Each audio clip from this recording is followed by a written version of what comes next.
Setelah saya dapati bang, makanya sekarang, oh ternyata begini. Itu makanya salah satu kesimpulannya itu tadi bang. Saya sibuk mempelajari makna Al-Quran, kalian sibuk mengucapkan bahasa Arab. Makanya kalian akan pandai mengucapkan bahasa Arab, tapi sayang seribu sayang, artinya kalian tidak pelajari.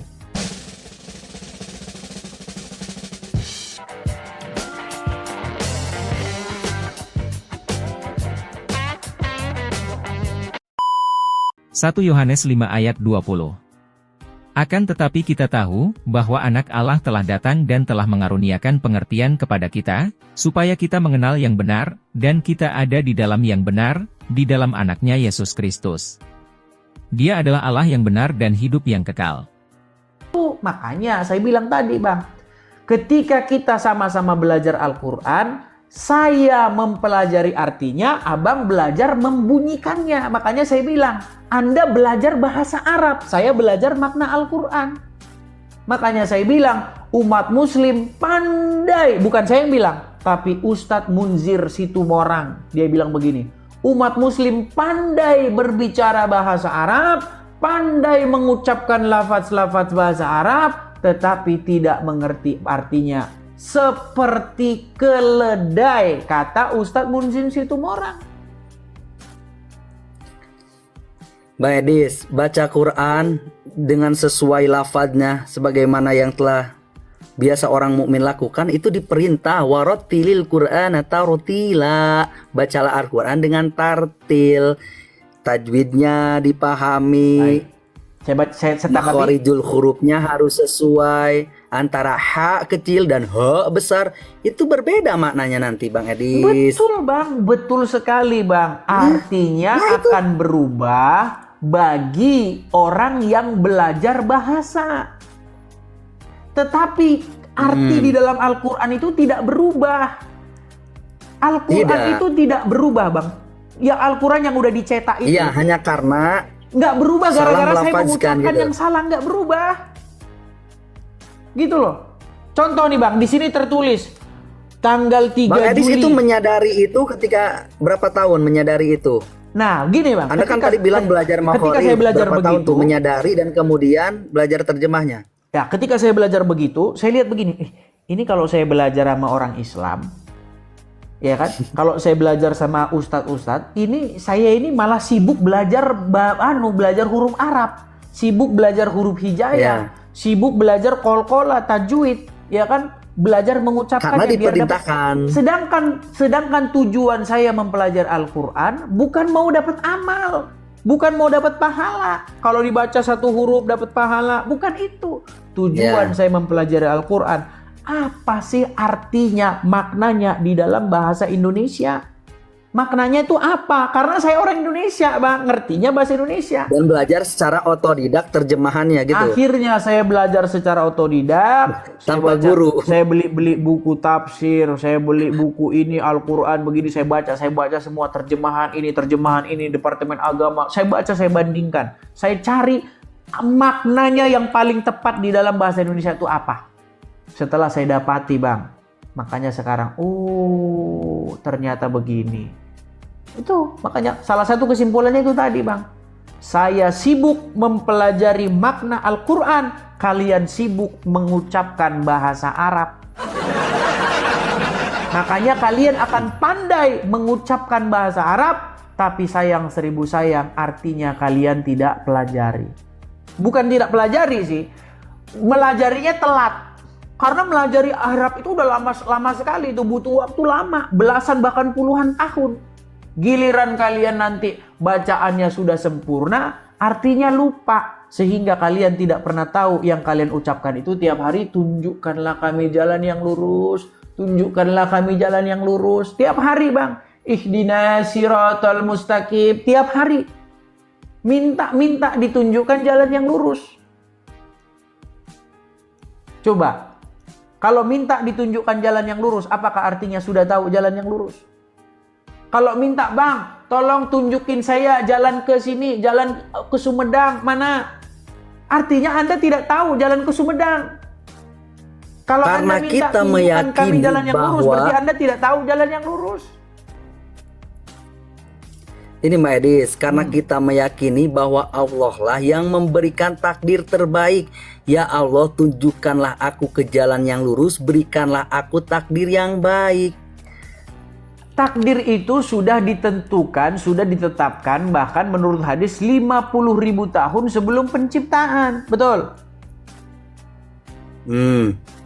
Terus kenapa minta dirubah takdirnya? Orang sudah ditetapkan.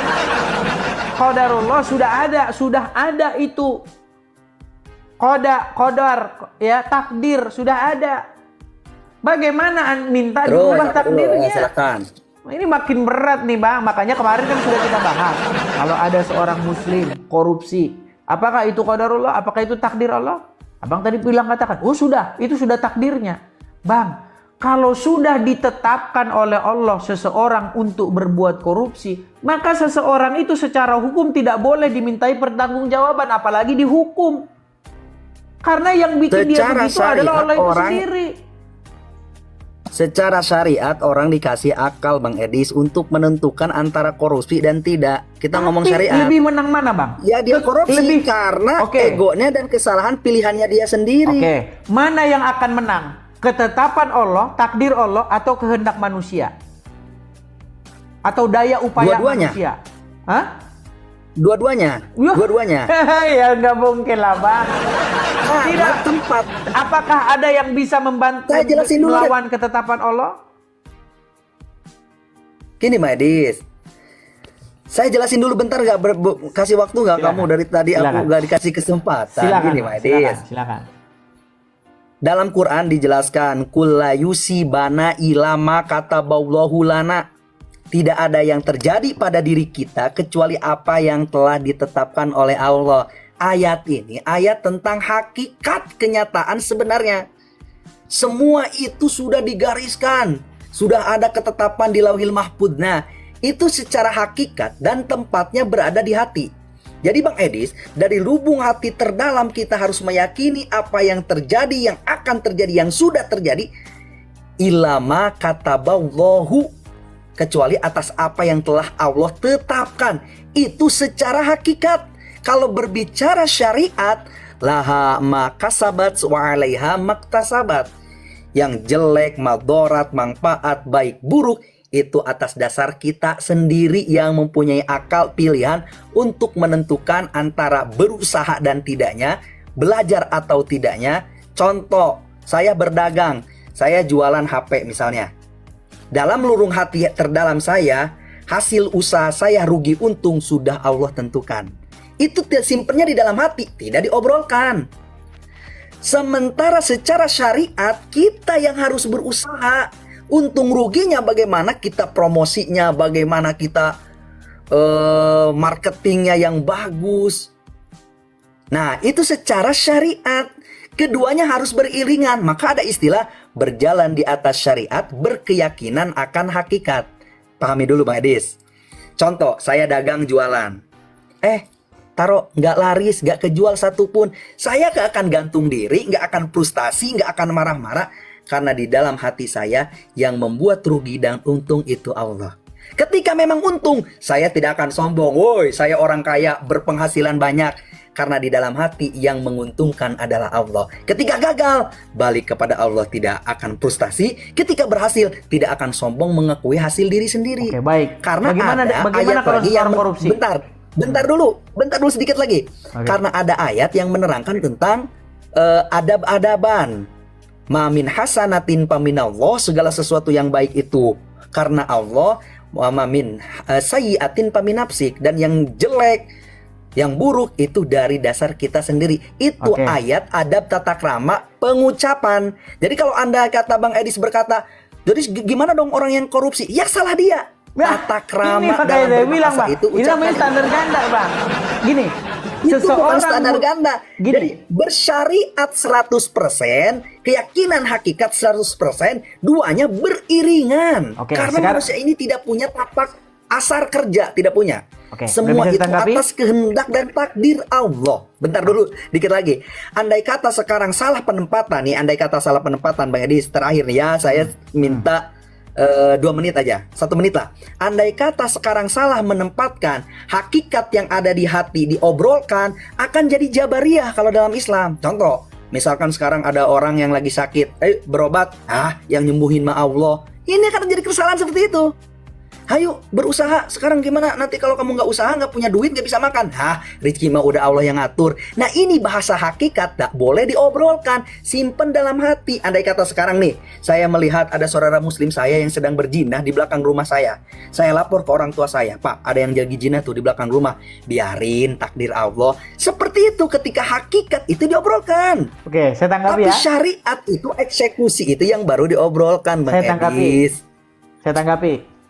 Nangkep dulu nggak? Nangkep dulu nggak? Nangkep, sangat-sangat nangkep, sangat-sangat nangkep. Inilah bedanya Islam dan Kristen. Gini Pak, kalau di dalam kekristenan, makanya saya bilang dalam ajaran Kristen tuh jauh-jauh lebih logis daripada apa yang Abang utarakan. Di dalam ajaran agama Kristen, bahwa Tuhan itu memberikan ketetapan. Seseorang mau melaksanakan ketetapannya, maka disitulah makanya Tuhan, Bapa di sorga, firman-Nya dan Roh Kudusnya itu menjadi Tuannya, menjadi Tuhannya. Seseorang yang tidak melaksanakannya, berarti dia menuhankan setan tadi. Nah, sekarang kita kasih contoh. Seseorang yang korupsi. Tadi agak ngeleng. Seseorang yang korupsi. Tadi ulangi, yang tadi saya agak ngeleng. Ini, di dalam agama Kristen ada yang namanya kehendak bebas, atau manusia itu menentukan pilihannya, ya kan? Walaupun yang dikatakan yang diperintahkan oleh Tuhan supaya mengikuti firman Tuhan. Bagaimana cara mengikuti Tuhan? Ada kehendak bebas, berarti manusia punya daya upaya kemampuan. Tadi kan Abang bicara tidak saya potong, sekarang jangan dipotong. Oke. Gini, bagaimana cara mengikuti Tuhan? Yaitu dengan cara mengikuti firman-Nya. Firman-Nya yang sampai kepada dimensi kita. Karena dia tidak berfisik, ya kan? Tidak berwujud, ya kan, karena dia menempati segala ruang dan waktu, mengatasi segala ruang dan waktu. Langit adalah singgasananya dan bumi adalah tumpuan kakinya. Begitu diibaratkan di dalam Bible. Lalu bagaimana cara kita supaya Tuhan itu dapat ke dimensi manusia? Firman-Nya yang sampai kepada kita. Betul. Nah, ketika kita taat, patuh, tunduk kepada firman-Nya itu, sesungguhnya kita patuh kepada Dia, kepada Tuhan itu sendiri. Nah, sekarang manusia dikasih kehendak bebas atau free will, ya kan? Nah, free will inilah yang dipahami di dalam konsep kekristenan. Jadi manusia bukan robot. Nggak ditentukan, kamu nanti berzina, kamu nanti mencuri, kamu nanti korupsi. Nggak begitu. Sedangkan di dalam agama Islam, tapi ngomong-ngomong jangan menjadi pendekar separuh wajah nih Bang. Saya kan sudah menjadi pendekar berkacamata. Abang jangan menjadi pendekar separuh wajah. Nah, gitu. Nah, gini. Mode on off. Ini lagi ngedenger nih. Nyimak. Begini. Di dalam, kita kasih contoh. Ada seseorang yang korupsi. Di dalam ajaran agama Kristen, itu adalah bentuk pemberontakan dia kepada firman Tuhan. Karena firman Tuhan mengatakan, jangan kamu mencuri. Itu kata firman Tuhan. Ketika dia mencuri, korupsi, dia ambil yang bukan punya dia, berarti Tuhan atau firman Tuhan atau roh Tuhan tidak memerintah di dalam diri dia. Tidak menjadi tuan di dalam diri dia, tidak menjadi Tuhan di dalam diri dia. Karena dia tidak mengikuti firman-Nya itu, atau ketetapan-ketetapannya, atau roh kudusnya yang ditempatkan di dalam hatinya. Dia nggak ikuti itu. Akhirnya dia melawan Tuhan dengan cara melanggar firman-Nya itu dengan cara korupsi. Nah, itulah di dalam iman kekristenan. Sedangkan di dalam agama Islam, seseorang yang korupsi itu adalah qadarullah, ketetapannya Allah, betul? Cara hakikat. Nah, sekarang begini. Ketika Anda korupsi, kenapa Anda tidak ucapkan alhamdulillah, saya sudah melaksanakan qadarullah? Kenapa? Kenapa ketika hal-hal yang baik saja, contoh. Oh, dagangan saya tidak laku, maka saya harus tetap bersyukur. Ini sudah qadarullah, ya kan? Dagangan saya tidak laku, saya tidak boleh sedih. Harus ya sabar. Kan? harus bersabar. Harus sabar. Ketika dagangan saya laku, saya tidak boleh sombong karena ini sudah qadarullah. Itu perkara yang begitu. Kalau perkara yang begitu ya bisa-bisa aja, Bang. Tapi gimana perkara korupsi? Sekarang seseorang korupsi. Oke, Dok. Taruhlah namanya aduh siapa namanya? Yang presiden PKS, siapa? Nobita. Nah, taruhlah namanya itulah si Syahrul gitu lah Black namanya. Mamba. Ya. Nah, Oke. ketika si Syahrul korupsi, apakah yang harus diucapkannya? Bukankah dia harus mengucapkan alhamdulillah saya telah melaksanakan qadarullah. Ini sudah qadarullah. Loh, betul, Bang. Karena seseorang yang melaksanakan ketetapan Allah tidak bisa dituntut karena dia sudah melaksanakan ketetapan Allah. Sama seperti robot, tidak mungkin bisa dituntut ketika dia melakukan sesuai dengan apa yang sudah didesainkan kepada dia. Edis, jangan melupakan tentang syariat. Si koruptor itu dikasih otak dan pikiran untuk menentukan antara memilih atau tidak memilih. Apakah dia bisa Syariat melawan diobrolkan ya. qadarullah? Hakikat hati. Sebentar, Bang. Ini coba. Apakah bisa seseorang Jadi susah itu kalau- melawan takdir Allah? Takdir itu ada yang bisa dirubah, Bang Edis. Ada takdir mubrom, ada takdir Di mu'allaq. mana lagi dalilnya? Di mana lagi dalilnya bahwa takdir itu bisa dirubah? Ada satu Iya, ayat Bang Edis, yang saya sih di nggak dalam belajar Al-Quran. Islam, jadi bingung. Sesungguhnya Allah tidak akan merubah satu kaum jikalau kaum itu tidak berusaha. Betul? Nah, itu ayat tentang hakikat. Bang, itu bukan tentang qadarullah, syariat. Bang. Takdir itu Inna Allah sudah la ditetapkan. yughayyiru biqaumin Bagaimana hatta bisa yughayyiru dirubah? bi anfusihim. Bang, sama seperti motor. Motor kalau ada bensinnya, ada apinya, ya. Kalau digas, dia ngebut. Itu sudah takdirnya, sudah ketetapannya itu didesain seperti itu. Nah, ketika Anda sudah ditetapkan oleh Allah untuk korupsi, bagaimana mungkin Anda melawan qadarullah itu? Bagaimana mungkin Anda dituntut atas pertanggungjawaban ketika Anda melakukan qadarullah itu? Makanya saya bilang, Bang, konsep di dalam agama Anda, mohon maaf, Bang, kalau di dalam-dalamin, Bang, nanti Abang milih agama Kristen. Saya ambil contoh saya yang korupsi ya, Bang Edis ya. Ah, Dalam Islam ketika menerima takdir Allah itu harus siap nih, Bang Edis, harus siap. Takdir apa takdir apa yang akan datang pada diri kita sehingga kita jeli melihat arah dari takdir ini kemana. Andai kata saya ditakdirkan korupsi misalnya, di situ ada jalan menuju surganya, Bang Edis. Mampukah saya menyesal?